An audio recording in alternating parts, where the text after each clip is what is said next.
Hi, my name is Iga and you're watching Pixie and the Notes. Today I'm coming with a review of one of the most daring and bold fragrances I have in my collection, and that is Aoud Cuir d'Arabie by Montale. So if you're interested, then keep on watching.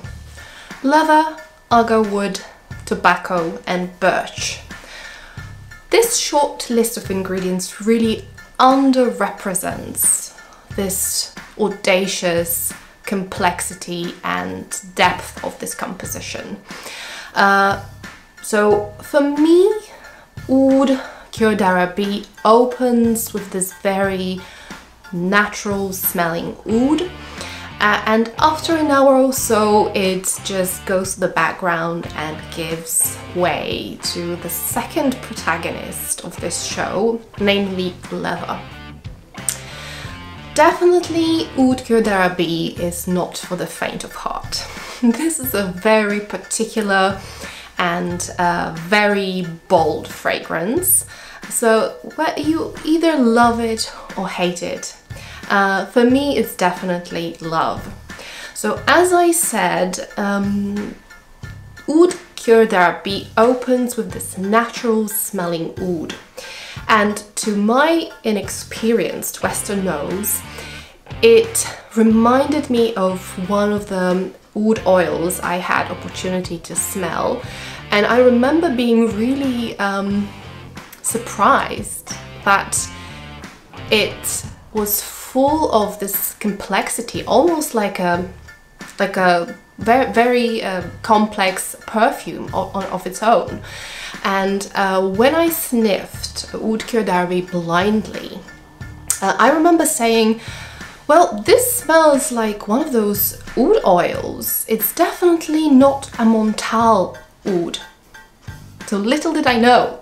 So you definitely won't find any of that piercing, synthetic oud vibe that you find in many Montale fragrances.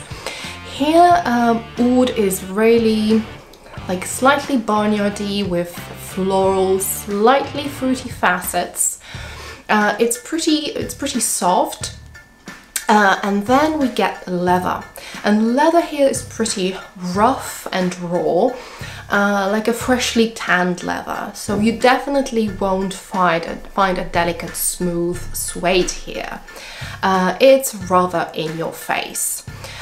So with these two ingredients, you get a little bit of this skanky concoction, and that being said, I'm not a fan of these type of fragrances. Usually this animalic, dirty, skanky fragrances, they make me pretty self-conscious and I don't feel comfortable wearing them. But here, although we are on the verge and we are stepping on a very thin ice, the line is never crossed for me. So interestingly enough, I find this fragrance very pleasant because there is something pretty sweet, almost fruity somewhere in the background, and I suppose this can be attributed to tobacco, which can give sometimes this almost berry, cherry-like tart fruitiness. So whenever I smell Aoud Cuir d'Arabie, I see color black and red.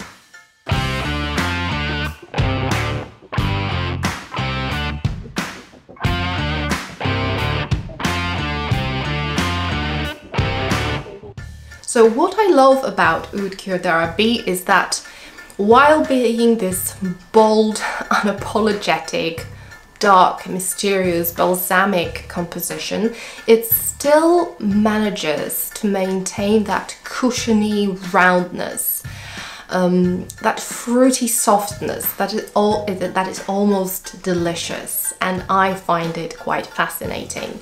So it almost has those layers, like this harsh, raw outer layer and something deliciously smooth underneath. But what is the most interesting and striking for me is that it's full of that subtle nuance while being everything but subtle. While Oud Cuir d'Arabie definitely has this masculine vibe to it, me as a woman, I feel extremely comfortable wearing it, and for me it's a scent of utter empowerment. So when I have asses to kick, when I want to feel confident and empowered, I spray it on and I feel I'm ready to conquer the world. So for me it's almost like an equivalent of this Wonder Woman pose. So if you need a fragrance that will boost your confidence, that will make you unstoppable, try Oud Cuir d'Arabie. Oud Cuir d'Arabie has amazing parameters. The performance is outstanding. Longevity, sillage, everything is out of this world. So when you use it with caution and in moderation, because oversprayed, it can be a weapon. Let me know if you are familiar with Oud Cuir d'Arabie and what your thoughts are. Thanks for watching and see you next time.